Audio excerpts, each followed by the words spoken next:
Hello student. Today is our topic is thermal and sewage pollution. Thermal pollution जो है उसको thermal enrichment भी बोलते हैं। क्यों? क्योंकि वो एक तरह से टेम्परेचर से भरपूर है। अब टेम्परेचर पोल्यूशन जो है वो क्या होता है कि जब वाटर की क्वालिटी डिग्रेड हो जाती है बाय एनी प्रोसेस, जिससे उसका टेम्परेचर जो है वो चेंज हो जाता है। अब ये कहता है पावर प्लांट्स हैं, इंडस्ट्रियल मैन्युफैक्चरर्स हैं, वो मेन काज करते हैं थर्मल पोल्यूशन का। आप देखेंगे thermal pollution thermal power plant की पिक्चर है और एक में हमने वाटर क्वालिटी को दिखाया हुआ है कि कैसे वो डिग्रेड हो रही है। अब कहता है सोर्सेज हैं, कॉजेज अगर हम देखते हैं तो थर्मल पावर प्लांट जो है, न्यूक्लियर पावर प्लांट है, इंडस्ट्रियल इफ्लुएंस है, वो लगातार अपना जो वेस्ट है वो इफ्लुएंट जो है वो वाटर में डिस्चार्ज कर रहे हैं। अब वो वेस्ट वाटर चाहे पेट्रोलियम रिफाइनरी से हो, पल्प या पेपर मिल से हो, केमिकल से हो, प्लांट से हो, स्टील मिल से, स्मेल्टर से, कहीं से हो, वो कहता है किसी ना किसी तरह से थर्मल पोल्यूशन कॉज कर रहा है। अब इंडस्ट्रीज़ में क्या है कि जो सिस्टम है बहुत ज़्यादा हीटअप हो जाता है, चाहे वो थर्मल पावर प्लांट है, न्यूक्लियर पावर प्लांट है, इंडस्ट्रीज, तो वो क्या करते हैं अपने उस सिस्टम को, अपनी मशीनरी को कूल डाउन करने के लिए कूलेंट का इस्तेमाल करते हैं। और वाटर एक ऐसा कूलेंट है जो कि एक्सीलेंट है, फ्री है और ईजीली अवेलेबल रहता है। तो वो उस कोल्ड वाटर को यूज़ करते हैं और बैक में हॉट वाटर जो है वो सिस्टम के अंदर डाल देते हैं। अब वार्म वाटर वेदर में क्या होता है, गर्मी के दिनों में हमारा जो अर्बन रन ऑफ है वो भी कहता है थर्मल पोल्यूशन को कोज करता है, क्योंकि पानी जो है जगह जगह पर इकट्ठा जो है वो गर्म हो जाता है और वो थर्मल पोल्यूशन कोज करता है। अब कहते हैं नेचुरल काउजेज भी हैं कि जैसे जियोथर्मल वेंट हैं, हमने ओशन के अंदर, सी के अंदर देखा, जो लगातार गर्म हीट जो है वो डिस्चार्ज कर रहे हैं वाटर के अंदर। हॉट स्प्रिंग्स हैं, वो भी थर्मल पोल्यूशन का एक कारण है।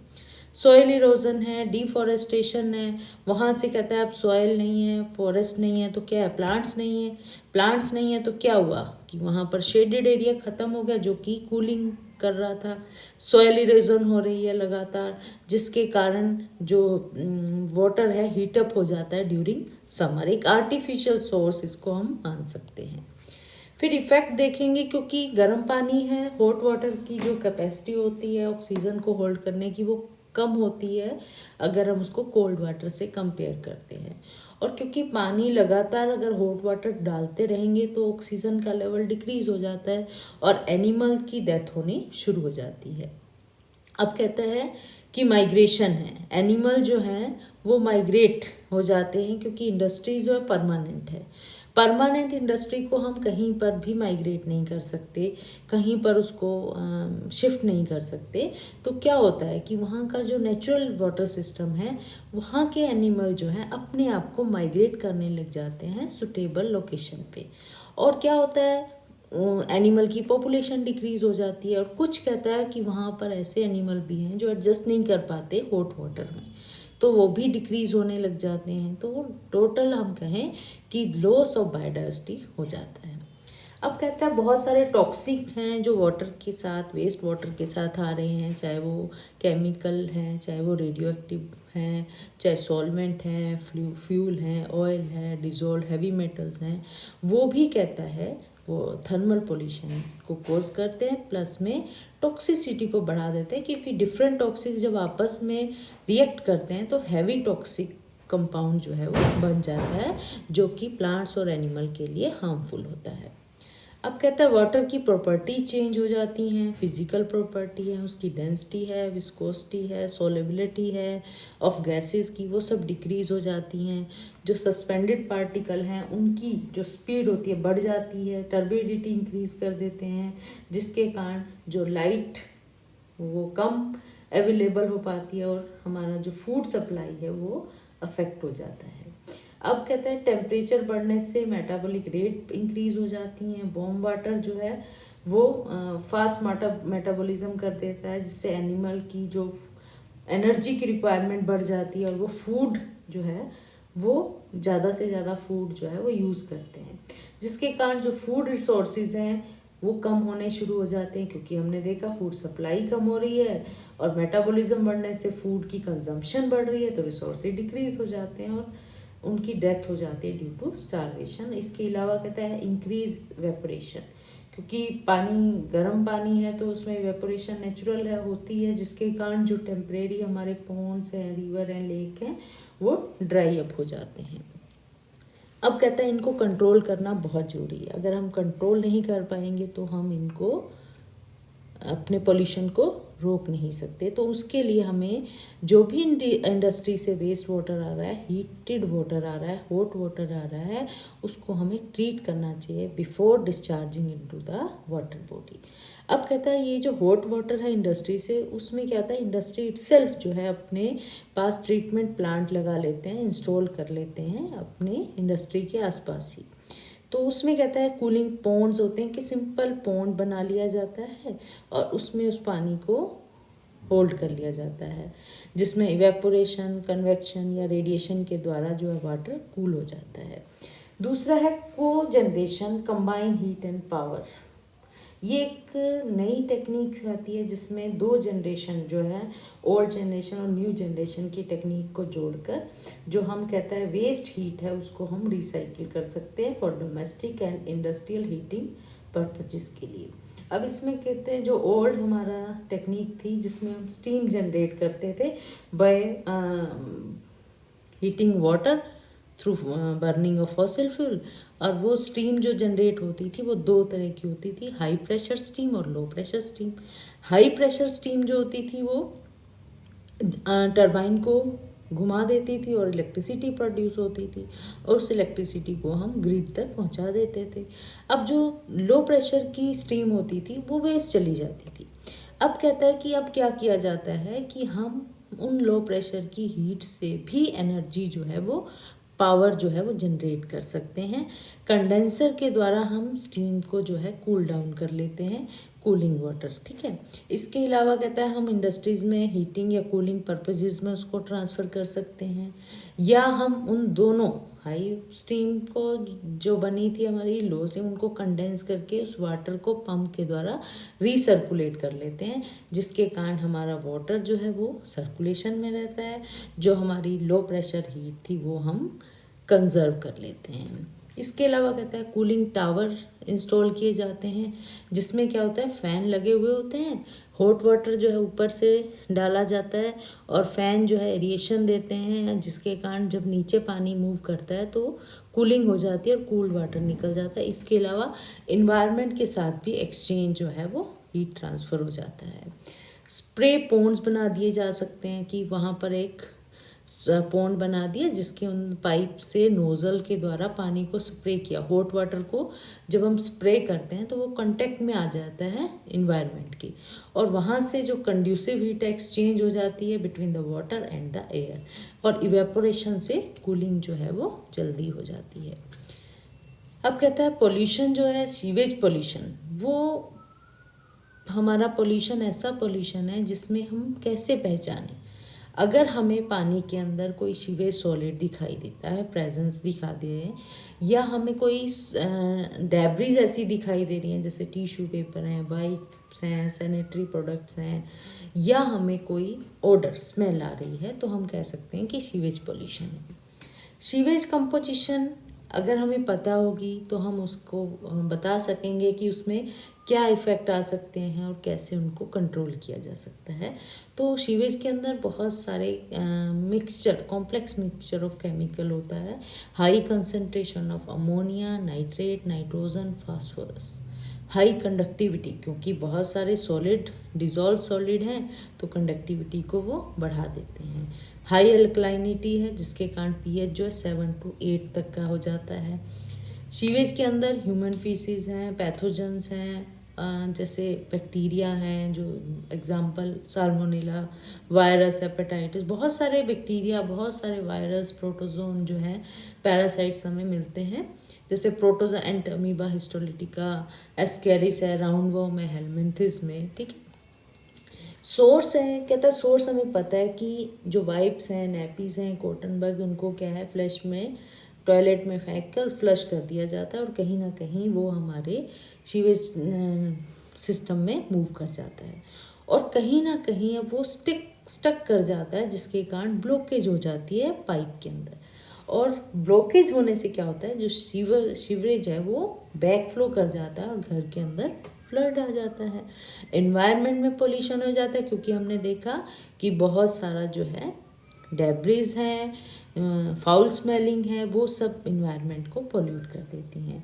कुकिंग फैट्स हैं, चाहे हमारे फैट्स हैं, ऑयल हैं, ग्रीस हैं, वो कहता है लिक्विड फॉर्म में होते हैं तो कोई हार्मफुल नहीं होते, वो सिंपल मूव कर जाते हैं। लेकिन जब हम उनको सीवरेज सिस्टम में डाल देते हैं तो कुछ समय के बाद वो धीरे धीरे सेट होने शुरू हो जाते हैं, वो अपने आप को स्टिक कर लेते हैं पाइपलाइन के अंदर और वहाँ पर उनकी लेयर जो है वो बनती चली जाती है और वो हार्ड होता चला जाता है, जिसके कारण अगेन ड्रेन जो है वो ब्लॉक हो जाती है और फिर हमारा फ्लडिंग जो है या पॉल्यूशन हो जाता है इन्वायरमेंट में। मिसकनेक्शन हो सकते हैं कि हमारे जो है एक सीवेज की ड्रेनेज पाइप होती है, एक जो हमारा रन ऑफ की वाटर ड्रेनेज पाइप होती हैं, ये दोनों अलग अलग डाली जाती हैं। जो हमारी वाटर की ड्रेनेज पाइप होती है वो ओपन सिस्टम में चली जाती हैं, जिसके कारण वाटर जो ग्राउंड वाटर लेवल है उसको ऐड कर देती हैं वो। लेकिन जो सीवेज की पाइपलाइन होती है उनको हम ट्रीटमेंट प्लांट तक पहुंचा देते हैं, ठीक है। तो जब किसी कारण से वो दोनों कनेक्शन आपस में जुड़ जाए, चाहे वो सीवेज वाला वाटर के साथ या वाटर वाला सीवेज के साथ जुड़ जाता है, तो दोनों की मिक्सिंग हो जाती है, जिसके कारण ग्राउंड वाटर जो है वो पॉल्यूट हो जाता है, ठीक है। इफ़ेक्ट देखेंगे कि बहुत सारे पैथोजन जो हैं वो प्रेजेंट हैं। अब वो क्या करेंगे, डिजीज़ कोज करेंगे, चाहे ह्यूमन बीइंग हो चाहे एनिमल्स हो। दूसरा कहता है जो सीवेज है उसमें बहुत सारा ऑर्गेनिक मैटर है, जो कहता है डिकम्पोजिशन के बाद ऑर्डर फाउल स्मेल निकाल देते हैं और फ्लाइज अट्रैक्ट करती हैं, जो कि डिजीज़ को ट्रांसमिट करती हैं। सीवेज के अंदर बहुत सारे न्यूट्रिएंट होते हैं, तो यूट्रिफिकेशन जो है हमें दिखता है कि बहुत सारे एल्गी जो है वो ग्रो कर जाते हैं, ऑक्सीजन की जो कंटेंट है वो डिक्रीज हो जाता है और एनिमल की डेथ होनी शुरू हो जाती है। इको टॉक्सिसिटी फिर कहता है क्योंकि फ्रेश वाटर अवेलेबिलिटी कम हो गई, कंजम्पशन ज़्यादा हो गई, तो क्या होता है वाटर जो है वो फ्रेश वाटर जो है डोमेस्टिक में, रेजिडेंशियल एरिया में, इंडस्ट्रीज़ में सप्लाई होने लग जाता है, तो इरिगेशन के लिए अवेलेबल नहीं हो पाता। इन दैट केस कुछ जो हैं वो जो वेस्ट वाटर है अनट्रीटेड, उसको एग्रीकल्चर में इरिगेशन के रूप में यूज़ कर लेते हैं, उससे हेल्थ हज़ार्ड जो हैं वो सामने आते हैं। क्रॉप जो है वो अब अनट्रीटेड वाटर के आप ग्रो करोगे तो उसमें पैथोजन बहुत ज़्यादा रहते हैं और स्पेशली अगर हमें वो वेजिटेबल जो हैं रो में खाने पड़े, उनको कच्चा खाना पड़ जाए, तो वो बहुत ज़्यादा डेंजरस हो सकते हैं हमारी हेल्थ के लिए। वाटर पोल्यूशन तो हमें पता है सीवेज के साथ वाटर पोल्यूशन होता है। अब हम कहते हैं prevention is better than cure. तो प्रिवेंशन करें कि हम सबसे पहले तो क्या करें कि रेनी सीज़न में पानी का कम से कम इस्तेमाल करें, क्योंकि ऑलरेडी रेनी सीज़न में वाटर जो है फ्रेश वाटर बहुत ज़्यादा है, ग्राउंड वाटर टेबल बढ़ जाता है। ऐसे में कहता है अगर हम ऊपर से एक्स्ट्रा पानी जो है वो फ्लो करते रहेंगे तो कहीं ना कहीं हमारा जो सैनिटरी सिस्टम है उस पर बर्डन हो जाता है और वो जो है ओवरफ्लो हो जाता है, बैक फ्लो हो जाता है और पोल्यूशन काज करता है, बीमारी जो है वो बढ़ने लग जाती हैं। दूसरा कहता है कि बहुत हमारे जो हाउस होल्ड केमिकल्स हैं और अदर जो प्रोडक्ट हैं, जैसे हम बता रहे हैं कि बोटल्स हैं, जो हमारे ये डिस्पोजेबल जो भी प्रोडक्ट्स आते हैं उनको ना फेंकें। जो केमिकल हैं, फ्लूइड्स हैं, उनको पानी के अंदर ना डिस्चार्ज करके उनको सेपरेट से कोई डिस्पोज ऑफ करें कि किसी छोटे कैन में डालकर उसको जो है सॉलिड वेस्ट में डिस्चार्ज करें। हमें फैट, ऑयल, ग्रीस वगैरह को ड्रेनेज सिस्टम में नहीं डालना चाहिए, वो हमें पता है ब्लॉकेज, ये हम प्रिवेंट कर सकते हैं। फिर कहते हैं कंट्रोलिंग करनी है। कंट्रोल कैसे कर सकते हैं कि जो हमारा सीवरेज लाइन सिस्टम है उसके थ्रू हम सीवेज को एक जगह कलेक्ट करें फॉर ट्रीटमेंट के लिए। अब उस ट्रीटमेंट में क्या करते हैं, लिक्विड और सॉलिड दोनों तरह के जो कंटेमिनेंट हैं उनको रिमूव किया जाता है। जो सॉलिड कंटेमिनेंट्स होते हैं उनको स्लज बोल देते हैं, और उसको कहता है फर्दर ट्रीटमेंट अगर हम करें तो उसको हम एज ए बायोसॉलिड और फर्टिलाइज़र की तरह यूज़ कर सकते हैं। सीवेज से कहता है हम बायोगैस भी बना सकते हैं बाय एनारोबिक डाइजेशन के द्वारा। सीवेज ट्रीटमेंट जो होता है वो 3 तरह से होता है, प्राइमरी, सेकेंडरी और टर्शरी ट्रीटमेंट। प्राइमरी ट्रीटमेंट जो है सिंपल फिजिकल प्रोसेस होता है, जिसमें क्या होता है कि सीवेज को हम सिंपल पहले सेटल कर होल्ड कर लेते हैं, स्क्रीनिंग कर लेते हैं कि जो बड़ी बड़ी डैबिंग पॉलीथीन है, जो हमारे बॉटल्स हैं, नैपकिन्स हैं, इनको हम सेपरेट आउट कर सकते हैं। फिर कहता है उसको एक कम्युनिकेटर्स में से घुमा देते हैं, जिसके कारण जो बिग सॉलिड पार्टिकल्स होते हैं उनको स्मॉल में कन्वर्ट कर दिया जाता है। फिर उसको सेटल होने देते हैं, ठीक है, और उसके बाद वो डिस्पोज ऑफ कर देते हैं। अब जो हमारे पास लिक्विड बचता है उसको हम प्राइमरी चैम्बर में भेज देते हैं। उस प्राइमरी चैम्बर में कहता है रोटेटर लगा होता है जो लगातार घूमता है, और वो लाइट वेट के जो पार्टिकल्स होते हैं उनको ऊपर सरफेस पे ले आता है, और जो हैवी पार्टिकल्स होते हैं उनको नीचे सेटल कर देता है।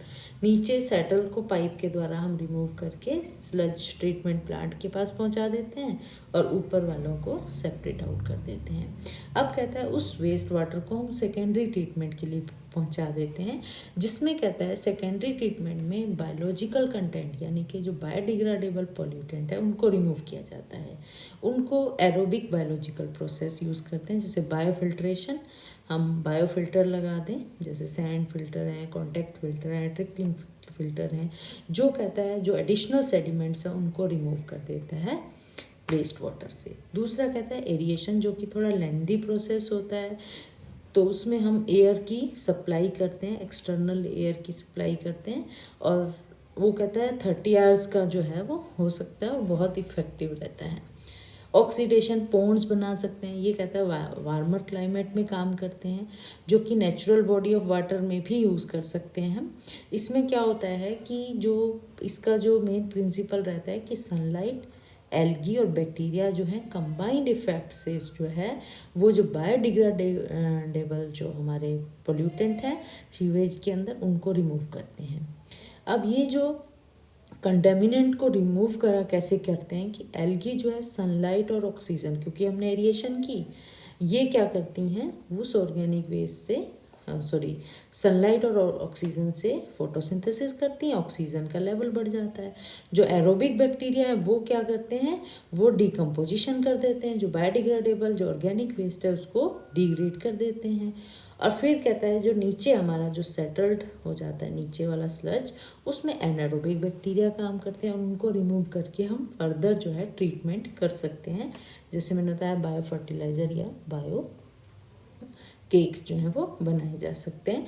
तो सेकेंडरी ट्रीटमेंट का जो मेन है वो हमें सेव कर देता है उस वेस्ट वाटर को, ताकि हम लोकल इन्वायरमेंट में हम उसको डिस्चार्ज कर सकें, और बायोडिग्रेडेबल जितने कंटेमिनेंट्स होते हैं उनको रिमूव कर दिया जाता है। टर्शरी में कहता है कि अगर हमने उस वेस्ट वाटर को फर्दर किसी रिवर में, लेक में, ओशन में ट्रांसफ़र करना है तो उसको हम सेकेंडरी ट्रीटमेंट की रिक्वायरमेंट रहती है, क्योंकि वो हमारा जो है सेंसिटिव सिस्टम है, वो हमारे नेचुरल रिसोर्सेज को पोल्यूट ना करे। तो इसलिए हम सेकेंडरी ट्रीटमेंट में फिल्ट्रेशन करते हैं, जिसमें कोई सस्पेंडेड पार्टिकल अगर रहेगा उसको रिमूव कर दिया। अब क्योंकि हमने देखा जो बायोडिग्रेडेबल थे वो रिमूव हो गए, सस्पेंडेड पार्टिकल रिमूव, अब जो है उसके अंदर नॉन बायोडिग्रेडेबल एलिमेंट्स हैं, पोल्यूटेंट हैं, और डिज़ोल्व कंपोनेंट पार्ट्स हैं, उनको रिमूव करना है। तो एयर और स्टीम स्ट्राइपिंग होती है, जिसमें dissolve ammonia, volatile organic compound जो है वो सारे रिमूव किए जाते हैं। बायोलॉजिकल प्रोसेस में नाइट्रोजिनस और फास्फोरस कंपाउंड है जो यूट्रिफिकेशन कोज कर रहे हैं, उनको रिमूव कर दिया जाता था। एड्जॉर्प्शन के द्वारा जो वोलाटाइल सब्सटेंस हैं, जो कलरिंग एजेंट हैं या ओडोरिफॉर्स कंपाउंड है, उनको रिमूव किया जाता है, जिसके कारण वाटर का कलर क्लियर हो जाता है, ऑर्डर जो है वो ख़त्म हो जाती है। अब कहता है मेम्ब्रेन सेपरेशन प्रोसेस के द्वारा हम डिज़ोल्व ऑर्गेनिक और इनऑर्गेनिक कंपाउंड्स को रिमूव कर देते हैं। आयन एक्सचेंज प्रोसेस के द्वारा हम डिजोल्व आयन, एनायन और कैटाइंस को रिमूव कर लेते हैं। प्रेसिपिटेशन से हम कहते हैं जो हैवी मेटल्स हैं, जो बायोमैग्निफिकेशन शो करते हैं, उनको रिमूव करा जा सकता है। ऑक्सीडेशन और रिडक्शन से ऑर्गेनिक और सम इनऑर्गेनिक वेस्ट को रिमूव किया जाता है। और लास्ट में कहता है उसमें डिसइंफेक्टेंट किया जाता है, जिसमें माइक्रो ऑर्गेनिज्म और पैथोजेंस को रिमूव किया जाता है। तो टर्शरी में हम फिजिकल और केमिकल दोनों तरह के प्रोसेस और बायोलॉजिकल प्रोसेस जो हैं वो यूज़ करते हैं, जिसके कारण अब ये हमारा जो वेस्ट वाटर है उसमें कोई बायोडिग्रेडेबल, कोई नॉन बायोडिग्रेडेबल, कोई ऑडोरिफेरस कलरिंग मैटर जो है उसमें नहीं रहता, वो सब रिमूव हो जाता है। ऑर्गेनिक और इनऑर्गेनिक जो डिजोल्व फॉर्म में प्रेजेंट थे वो रिमूव हो गए, पैथोजन जो है वो भी रिमूव हो गए। अब कहता है ये सेफ़ है, इसको हम अपने sensitive ecosystem, stream, river, lagoon, wetland और वाटर ओशन के अंदर इसको हम डाल सकते हैं। इसके अलावा कहता है इनको हम इरिगेशन में भी यूज़ कर सकते हैं, इस वाटर को ग्रीन वे में, पार्क्स में। अगर ये बहुत ज़्यादा क्लियर है तो इसको ग्राउंड वाटर रिचार्ज में यूज़ किया जा सकता है, एग्रीकल्चर पर्पजेज़ में कर सकते हैं। और कहता है रिमूवल ऑफ पैथोजन हो जाने के कारण ये कहीं ना कहीं सेफ है फॉर ड्रिंकिंग वाटर पर्पजेज़। तो हमने देखा कि प्रिवेंशन जो है वो भी वर्क करती है। और दूसरा हमने देखा कि अगर हमें सोर्सेज पता है तो हम उनको कंट्रोल कर सकते हैं, और कंट्रोल करने के बाद हम इस पॉल्यूशन को रिड्यूस कर सकते हैं। 100% हम किसी भी पॉल्यूशन को कंट्रोल नहीं कर सकते, लेकिन हम उसको कम कर सकते हैं। Thank you.